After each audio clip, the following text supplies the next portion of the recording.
Il y a le DAF, Aïn Dalet dans Masechet et Nedarim. Rapidement, nous rappelons ce qu'on avait vu dans le DAF. Aïn Gimel, on avait vu la fin de la question. Est-ce qu'un homme a l'obligation d'entendre le vœu pour annuler le vœu de sa femme? Veshama Isha, est-ce que lorsque la Torah dit que l'homme entend pour éventuellement annuler ou confirmer, est-ce que c'est une obligation? Ou c'est simplement le cas habituel qui est précisé dans la Torah? La Gemara avait enchaîné sur une seconde question qui, selon les Rishonim, nous permet de comprendre que la première question a été résolue, même si la Gemara ne le dit pas clairement. Donc, qui voudrait dire qu'à partir de maintenant, on sait qu'un homme n'a pas réellement besoin d'entendre.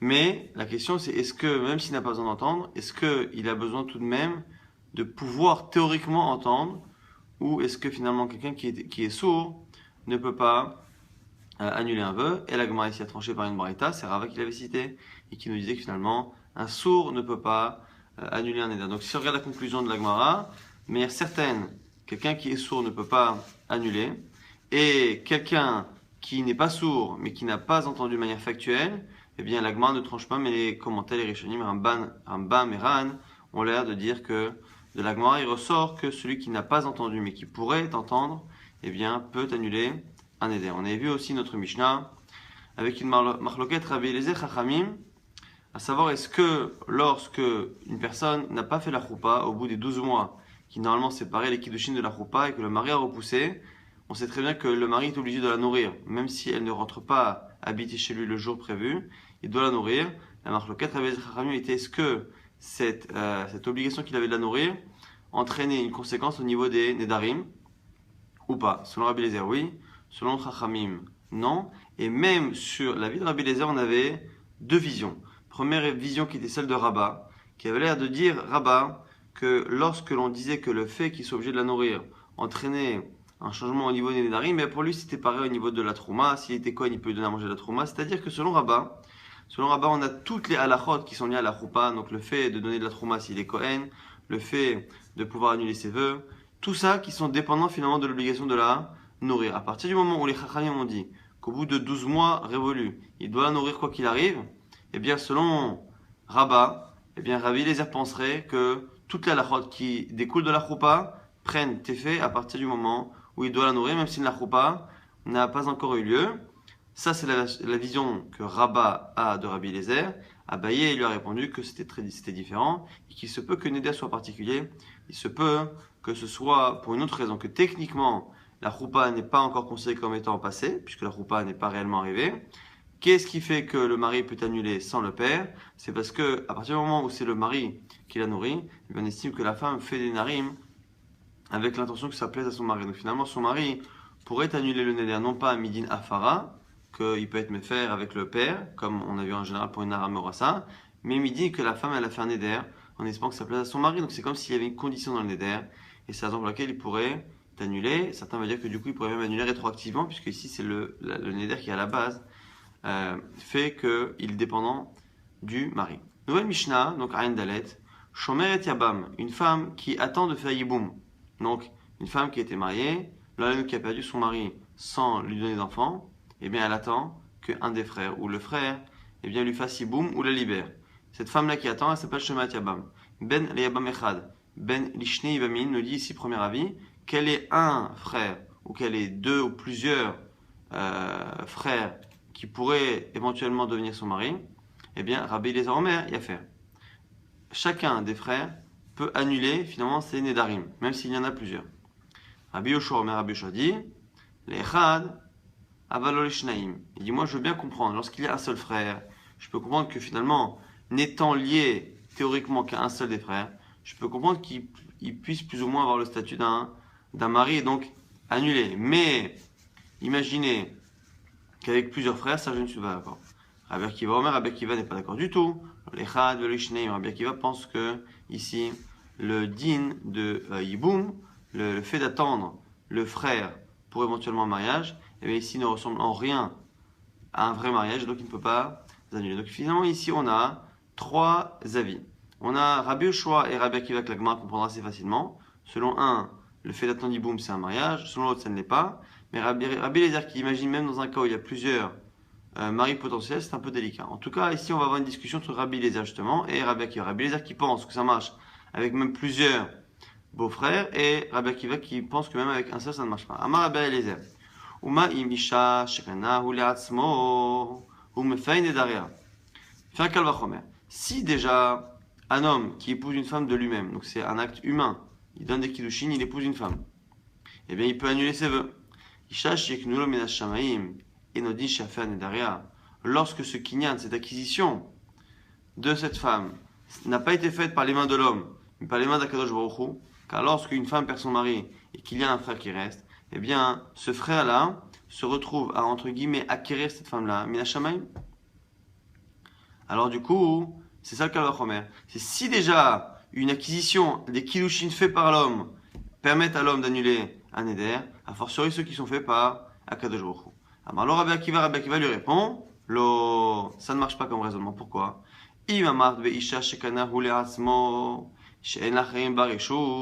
Comment peux-tu comparer un cas où effectivement le kinyan, l'acquisition, les kiddushin sont humains, c'est l'homme qui les fait, mais d'un côté, il a une force particulière, c'est qu'il est le seul à avoir un droit sur elle.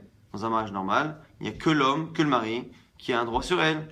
Tomar, Beisha Sheknolo Minash Shamaim, Sheesh Lacherim Bareshut. Comment tu peux comparer avec même des kiddushin, une acquisition, un lien qui est fait par le bon Dieu, qui est donc ce lien-là, qu'il y a entre cette femme et son beau-frère, mais il a beau être divin ce lien, ou d'origine divine, on voit bien au final que ce lien-là a une faiblesse, c'est que finalement, ce lien-là la lie à la fois à ce beau-frère, mais à la fois à d'autres hommes, les autres frères. Donc du coup, tu vois bien, tu es obligé de dire que même si cette acquisition est faite par un Kadosh Baruch Hu, elle a une faiblesse du fait qu'elle permet, qu'elle laisse la place à d'autres hommes. Si elle laisse la place à d'autres hommes, cette faiblesse fait qu'on ne peut pas faire un Kalachomer. Marlo Rabbi Yoshua, Akiva. Alors du coup, c'est là que rentre Rabbi Yoshua. Rabbi Eliezer, on a dit, il parle avec plusieurs. Il pense que ça marche même s'il y a plusieurs beaux-frères. Rabbi Akiva, il pense que ça marche jamais. Donc, Rabbi Akiva a objecté à Rabbi Eliezer en disant, mais attends, cette acquisition divine ne peut pas te rajouter quelque chose, puisque finalement, elle a une faiblesse, c'est qu'elle donne le droit aux autres. Rabbi Yoshua dit, et moi? Qu'est-ce que tu vas répondre à moi? Akiva, Rabbi Shnei Bamim, ce que tu dis, c'est une bonne objection sur Rabbi Eliezer qui pense que même lorsqu'il y a plusieurs beaux-frères, ils peuvent annuler. Ma'atameshiv al-yamam echad. Que vas-tu dire sur moi qui ne pense que la fara ne peut être faite que lorsqu'il y a un seul frère restant? Comme il y a un seul frère, c'est le seul qui théoriquement peut devenir le mari de cette femme. Amarlo. À ce moment-là, il lui répond Rabbi Akiva, En aibama gmora le'yabam, keshem sharusa gmora le'isha. Il dit, écoute, moi je pense qu'une yebama, une femme qui est acquise, enfin qui est en tout cas réservée au beau-frère, eh bien, ça n'est pas le même kinyan qu'une aroussa, ça n'est pas aussi fort que des kiddushin. Donc finalement, ici, nous dit la Mishnah, Rabbi Akiva finalement n'a répondu, n'a objecté à Rabbi Eliezer que selon sa logique. La logique de Rabbi Eliezer était de dire que le kinyan, l'acquisition, étant d'origine divine, elle est plus forte. Il a dit non, même selon ton raisonnement, elle n'est pas plus forte, parce que finalement, elle laisse la place à d'autres hommes. Mais même selon Rabbi Yoshua, où il n'y a pas la place à d'autres hommes, dans tous les cas, moi je pense que le fait d'attendre, le fait d'être réservé à un beau-frère, n'a pas le même statut que le mariage. Donc là, moi justement, grâce à toute cette discussion, va avoir des informations sur au moins deux chitotes, Rabbi Yoshua et Rabbi Akiva. Bish, Rabbi Akiva, je le comprends, il a dit à la fin, ça va en zika. Lui, il pense qu'il n'y a pas de zika. Dans ma série, on a vu plusieurs fois cette marloquette-là. Est-ce que lorsque une femme a perdu son mari, et du coup, elle se retrouve à être liée à son beau-frère, est-ce que cette liaison-là, théorique, avec son beau-frère, est-ce qu'elle est considérée comme étant déjà un mariage sur certains points, au point qu'elle peut créer des interdits par rapport aux proches, par exemple? Est-ce qu'un homme qui est en attente de faire hiboum avec une femme, est-ce que du coup sa sœur devient interdite? C'est ça la conséquence. Et donc ça s'appelle Zika. Rabbi Yoshua, Rabbi Akiva Mechila pense que en Zika. Il pense que le fait d'attendre le beau-frère n'est pas considéré comme étant déjà une situation qui ressemble au mariage. C'est la raison pour laquelle il nous dit que qu'il y ait un beau-frère ou plusieurs beaux-frères, le fait d'être lié théoriquement au beau-frère n'a pas de statut ressemblant au mariage, et donc du coup il n'y a pas de raison que le vœu soit annulé. Rabbi Yoshua qui pense que lorsqu'il y a un seul frère ça marche, ça varie Zika, il pense qu'il y a Zika. Donc comme il pense qu'il y a Zika, on est considéré comme étant marié presque à celui avec qui on attend de faire hiboum. Et là Rabbi Eliezer, on n'arrive pas à le comprendre. Pourquoi? Maïta'ame, Iyesh Zika, en brera, même si on dit qu'il y a zika, même si on pense que la femme est liée comme avec un mariage à chaque homme, en tout cas la chouma, il y a un problème ici, c'est que en brera, c'est que nous on a un principe, c'est que des fois on a une logique de brera. Brera, c'est lorsque l'on a plusieurs personnes, plusieurs objets qui théoriquement peuvent avoir un statut. Est-ce que je peux me comporter avec l'un en disant que du coup c'est ce qui va déterminer que ce sera lui qui sera choisi dans le groupe. Là aussi pareil. Nagid que ici il y a plusieurs frères. Est-ce que l'on peut dire qu'un des frères annule et c'est celui qui va annuler qui du coup va devenir plus ou moins son mari et donc c'est ça qui va choisir celui qui marie. Donc rétroactivement on aura dit que finalement c'est son vrai mari qui a annulé. Là on a dit non, en brera. Ce din là de brera, il peut marcher dans d'autres choses. En trauma on l'utilise souvent lorsque l'on a une entité qui n'est pas prélevée. Qu'est-ce qu'on fait et qu'on ne peut pas prélever, imaginons qu'on soit Shabbat, et bien à ce moment-là, ou le Maaser, on prend à ce moment-là, on consomme une partie en disant que par brera va se déterminer la partie interdite par opposition à ce que j'ai consommé. En disant que ce que je consomme sera la partie autorisée et ce que je n'aurais pas consommé deviendra automatiquement la partie que j'aurais dû prélever, donc qui est interdite. Mais ici, dans Nedarim, on ne peut pas dire ça parce que En Brera, pourquoi est-ce que c'est marqué Isha Yikimenu Ve Isha Yeferinu? C'est marqué dans la Torah qu'un Neder, il faut que ce soit son mari qui le confirme et il faut que ce soit son mari qui l'annule. Pourquoi on répète Isha Isha? Pour dire qu'il faut que ce soit son mari de manière certaine et que donc on ne peut pas faire en sorte que quelqu'un l'annule sans qu'on sache encore que c'est son mari et que la suite nous détermine que ce soit son mari. Donc ce principe-là de Brera, de dire que l'on se comporte maintenant dans le doute et qu'on fait en sorte qu'après, dans le futur, les choses se clarifient par elles-mêmes, ce din de Brera là, même s'il existe par ailleurs, ne peut pas exister ici dans Nedarim. Donc du coup on a un problème. Rabbi Yoshua qui pense que lorsqu'il y a un seul beau-frère ça marche. Il pense qu'il y a Zika, il pense que le lien qu'il y a avec un beau-frère est considéré comme un lien de mariage, donc du coup il peut annuler les Nedarim. Selon Rabbi Akiva, en Zika, ça aussi on comprend. Mais selon Rabbi Eliezer, même s'il pense qu'il y a Zika, on ne peut pas choisir après coup quel est le frère qui sera le mari, donc du coup il y a un problème.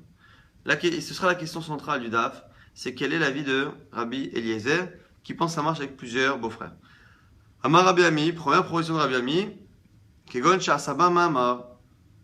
Ici, il y a eu plusieurs frères, mais le frère qui est en train d'annuler a fait un Ma'amar. Donc un Ma'amar, c'est le fait de faire comme des Kiddushin. Il vient et il fait des Kiddushin à cette femme-là. Même si normalement, techniquement, on n'a pas besoin de Kiddushin, eh bien des fois les Chachamim ont demandé à ce que l'on fasse un Ma'amar pour éviter à ce que cette femme-là soit au milieu comme ça de plusieurs frères sans qu'on sache exactement qui va l'épouser. On fait un Ma'amar. Mais sur la portée de ce Ma'amar, il y a plusieurs avis. Et est connu l'avis de Rabbi de Beth Shammai qu'on a vu dans Masechet Yebamot, qui dit que le Ma'amar, le fait que le mari donne finalement comme des Kiddushin, eh bien, ça fait finalement comme un mariage. En tout cas, c'est comme si ça validait le mariage. Pas complètement, mais ça a vraiment une chaloute très forte. Alors que selon les autres avis, très souvent on dit que ce Ma'amar-là n'a que la force Midarabanan d'empêcher les autres frères, les Khatrila, de faire quoi que ce soit, mais s'ils le font, ça ne change strictement rien, donc c'est assez léger comme force. En tout cas ici, Beth Shammai penserait que le Ma'amar, c'est connaît. Et Rabbi Eliezer ça va là, que Beth Shammai. Donc Rabbi Eliezer qui pense comme Beth Shammai, que Ma'amar connaît, qui est également que le Ma'amar, donc ce Kiddushin là, eh bien cette réservation qu'un des frères fait, eh bien ça fait un kinyan, une acquisition à 100% quasiment, en tout cas très très forte. Et du coup, on pourrait comprendre. Selon Rabbi Akiva, il n'y a pas de Zika, donc ça ne marche jamais. Selon Rabbi Yoshua, il y a une Zika. Selon Rabbi Eliezer, non seulement c'est pas qu'il y a Zika, c'est qu'il a fait un Ma'amar, c'est qu'il a rajouté quelque chose, il a réservé la femme à la place d'un de ses frères, et il pense, Rabbi Eliezer comme Beth Shammai, que cela fait un kinyan, une acquisition quasi totale, et cette acquisition quasi totale fait en sorte que le mari peut annuler, à ce moment-là, les vœux de la femme. Et Rabbi Yoshua Omer, Rabbi Yoshua te dira, Hanemile, Bechadiabam aval bishni bamim, lo, mi kamide dechi ate achui, asa ale bevia begita, ou mefer. Donc du coup, ici, Rabbi Yoshua pourquoi il serait pas d'accord? Parce qu'il dit, attends, lorsqu'il y a un frère, je veux bien, lorsqu'il y a deux, est-ce que c'est possible finalement que même si tu fais un ma'ama, même si tu bloques, on sait très bien que si un des frères a bloqué, il a fait un ma'ama, il a fait des kiddushin, eh bien il n'empêche que les frères peuvent encore venir et bloquer ce frère-là qui a fait le kiddushin. Ils peuvent aussi lui-même le bloquer en lui donnant guet ou en faisant justement le hiboum avec cette femme-là. Ce qui veut dire que même selon Rabbi Eliezer, qui pensait comme Bet Shammai, que lorsqu'on donne un ma'ama, lorsqu'un des frères donne des kiddushin, la fille elle est plus ou moins bloquée, ça fait un kinyan, ça fait une acquisition, eh bien pourquoi selon Rabbi Yoshua ça ne suffirait pas pour annuler le neder? C'est parce qu'il n'empêche que les frères ont encore eux aussi une possibilité de répondre à cela et eux-mêmes de bloquer ce frère-là qui a tenté de les bloquer. Et du coup, selon Rabbi Yoshua, à partir du moment où d'autres hommes, les frères, ont un pouvoir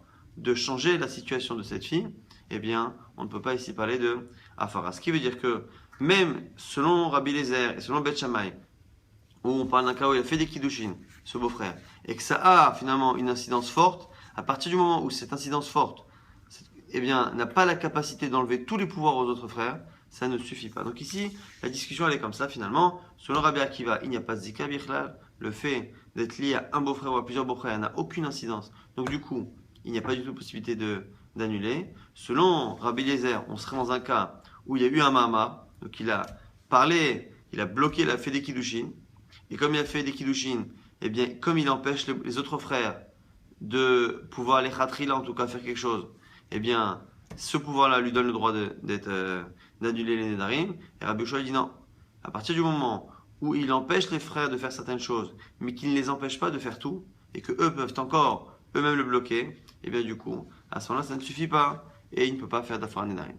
La Gemara va objecter à ce que l'on vient de dire. On a dit que selon Rabbi Ami, ça va bien si on dit qu'il y a eu un ma'ama, que donc il a fait des kiddushin, mais il faut aussi penser comme Bet Shammai, que selon Bet Shammai, le ma'ama, il est connu. Le seul problème, c'est que même cette vision-là de Bet Shammai, elle n'est pas selon tout le monde. C'est-à-dire qu'il y a une marloquette de Bet Shammai et Chachamim. Maintenant, même Bet Shammai, il y a deux manières de le comprendre.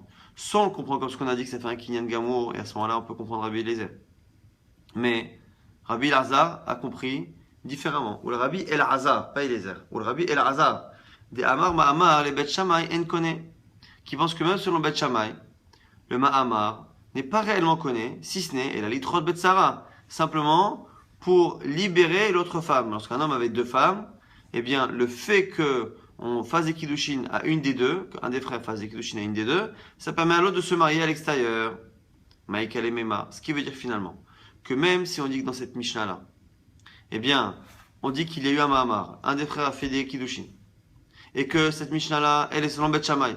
Mais le problème, c'est que même tout le monde n'est pas d'accord que ça marcherait. Parce que même si y a un Ma'amar, même si c'est Bet Shammai, ça n'est que selon une certaine compréhension de Bet Shammai que ça marche. Selon Rabbi Elazar, du coup, Rabbi Elazar, qui est un Amora de la Gemara, selon Rabbi Elazar, eh bien, on ne trouve personne pour expliquer la Mishnah. Puisque cette Mishnah ne peut pas être Bet Hillel, elle ne peut pas être non plus selon Rabbi Elazar Bet Shammai. Pourquoi? Parce que selon lui, Bet Shammai, lorsqu'il dit que le Mahamar, les Kiddushin font quelque chose, c'est juste simplement pour libérer l'autre femme. Mais en rien, ça bloque les frères. Et donc en rien, ça peut donner la possibilité d'annuler les vœux.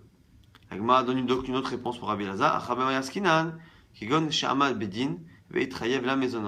C'est un cas où le beau-frère, soit il y a un seul beau-frère, soit il y en a plusieurs, mais il y en a un qui est parti. En tout cas, il y a un des beaux-frères qui reste, le seul, et la femme lui a demandé, est partie lui demander au Beddin, soit tu me fais hiboum et tu m'épouses, soit tu me libères, tu me fais khalitsa. Si à ce moment-là, il refuse de s'exécuter et qu'il s'enfuit, à ce moment-là, on a un principe, c'est que le Beddin le fait payer, et à ce moment-là, c'est lui qui doit la nourrir. Donc il part, on prend son argent, et on nourrit cette femme-là avec l'argent de ce Yébam qui ne veut pas s'engager et qui s'est enfui. Et à ce moment-là, on a dit que Rabbi Pinchas, Mishmei Rava de Amar, il a dit Kol hanoderet, Adad Ba'ala hinoderet, toute femme qui est nourrie par son mari, eh bien, elle fait un éder en fonction, justement, de ce que son mari voudrait. Et donc, du coup, ici, pourquoi le mari peut annuler, un peu comme ce qu'on a dit à la fin du DAF d'hier, pourquoi finalement ça marcherait? C'est parce que comme on est dans un cas où le Yabam doit la nourrir, eh bien, comme elle est nourrie par ce Yabam-là, eh bien, elle fait un éder en fonction justement de ce mari-là, en tout cas de ce mari potentiel qui la nourrit, et c'est la raison pour laquelle il peut annuler le nez. Donc finalement, On a trois avis qu'on va répéter. Selon Rabbi Akiva, quel que soit le nombre de beaux-frères, ça ne marche pas. Aucun des beaux-frères ne peut annuler. C'est parce que lui pense que le lien entre un beau-frère et une belle-sœur est très léger. Il n'y a pas zika. Selon Rabbi Oshua, il pense que ça marche lorsqu'il y a un seul frère. Pourquoi? Parce qu'il y a une zika. Il y a un lien et ce lien est d'autant plus fort lorsqu'il y a un seul frère. Mais lorsqu'il y a plusieurs frères, même s'il y a un lien, on ne peut pas ici dans Nedarim faire un principe où il y a plusieurs hommes qui peuvent annuler un Neder au choix, c'est pas possible. Donc selon Rabbi Yoshua, que lorsqu'il y aura un seul frère, un seul Yébam potentiel. L'avis de Rabbi Eliezer est le plus difficile à comprendre, c'est lui qui pense que non seulement lorsqu'il y a un frère, mais lorsqu'il y a plusieurs frères, chacun des frères, des beaux-frères, peut annuler le Neder. Et là-dessus, on a deux possibilités de comprendre. Deux possibilités. Soit on dit que la Mishnah, c'est dans un cas où il a fait, ce frère-là, un des frères a fait des Kiddushin, et qu'on pense comme Bet Shammai, et comme certains comprennent Bet Shammai, comme Rabbi Ami a compris Bet Shammai, que selon Bet Shammai, lorsqu'on fait des Kiddushin, ça fait un kinyan quasi à 100%, un kinyan total.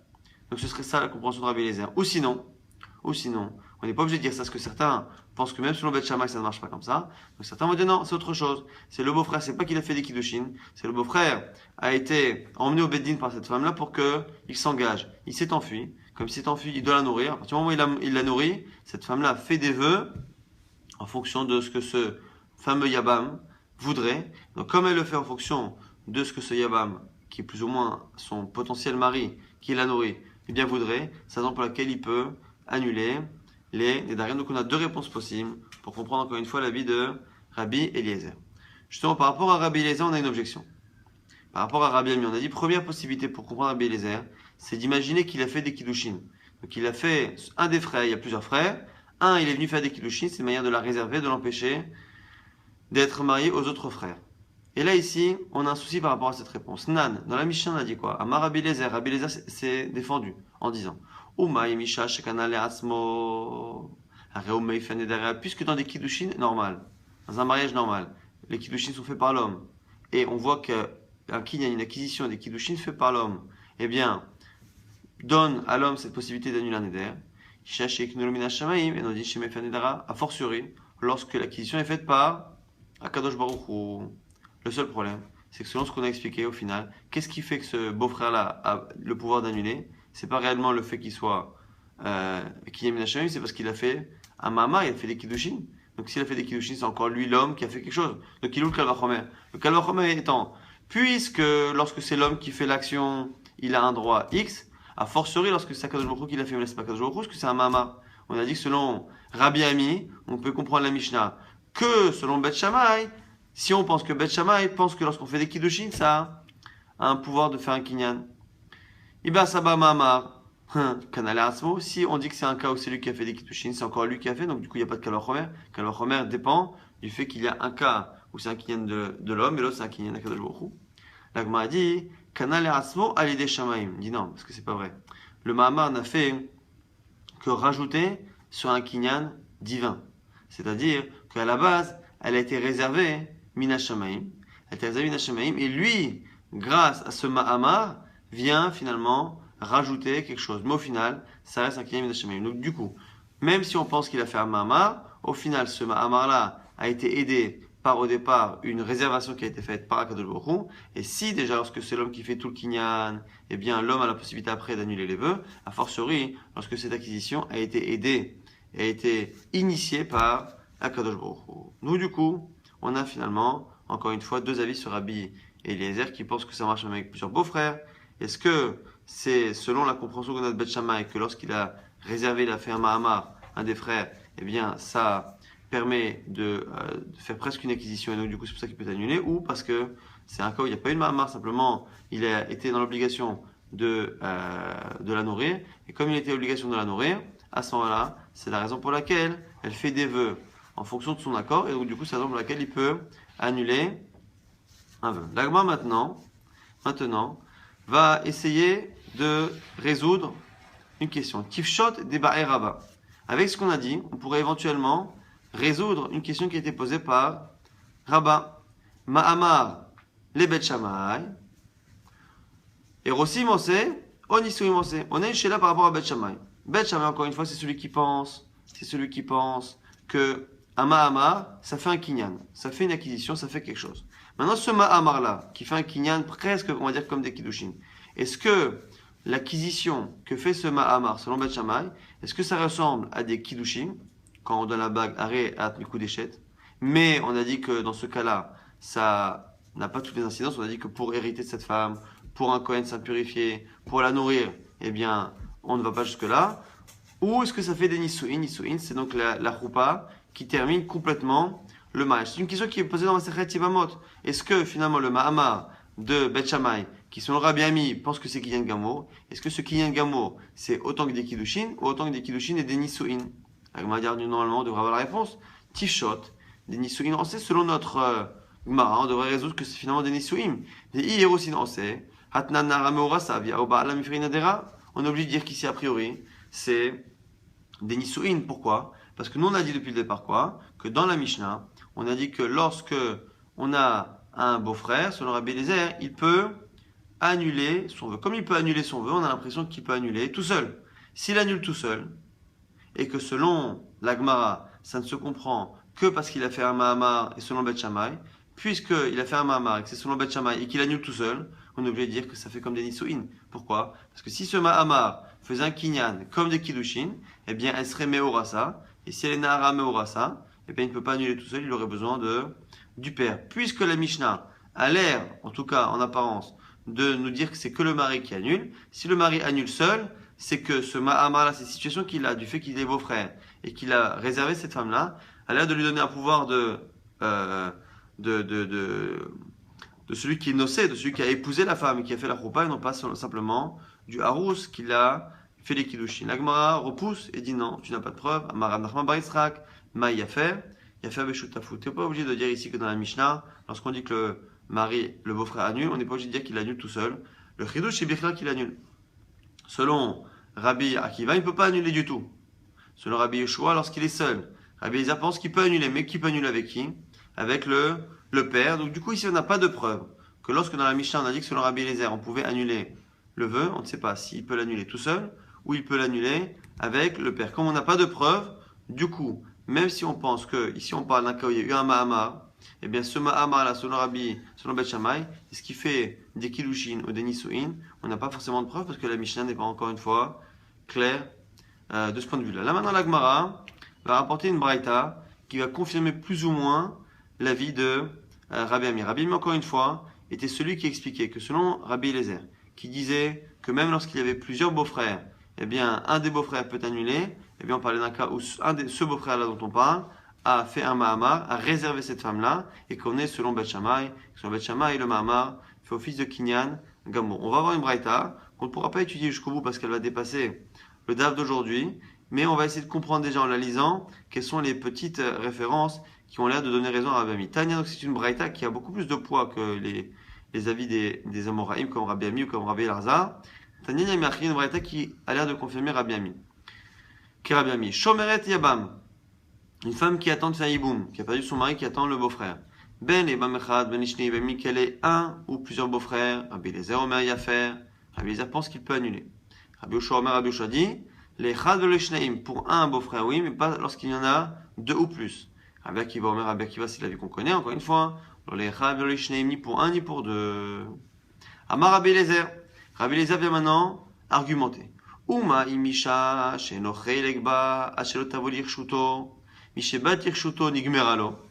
Si déjà une femme qui n'est rien pour lui, donc une femme qui a roussa, eh bien il ne peut pas encore l'annuler tout jusqu'à ce qu'elle rentre, qu'elle soit mariée chez lui. Mishebat irshuto nigmeralo. Une fois que elle arrive chez lui, eh bien c'est devenu sa femme. Isha shesh la chelek ad shelo tavol irshuto. Mishebat irshuto einodin shedigmalo. N'est-ce pas qu'une fois qu'elle rentre dans son domaine, ça va marcher. Donc ici, quel est le raisonnement? C'est pas le raisonnement qu'on avait habituellement dans la Mishnah de Rabbi Eliezer.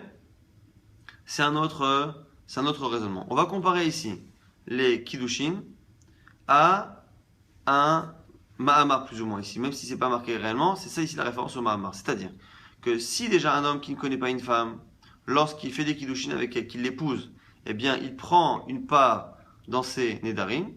Eh bien, a fortiori, lorsque on a une action qui est similaire, mais qui est faite à une femme qui est déjà liée à la base, c'est-à-dire une femme qui est déjà la belle-sœur, qui en attend de recevoir le hiboum de son beau-frère, eh bien lorsqu'elle vient dans son domaine, et ici ça fait allusion à quoi? Ça fait allusion à Mahamar. Donc on est obligé de dire plus ou moins qu'ici Rabbi Eliezer, son argument c'était Mahamar. Si déjà une étrangère que j'épouse, je peux lui enlever ses vœux, a fortiori la belle-sœur qui est déjà liée à la base, que j'épouse en faisant un Mahamar, que je ramène dans mon domaine en faisant un Mahamar.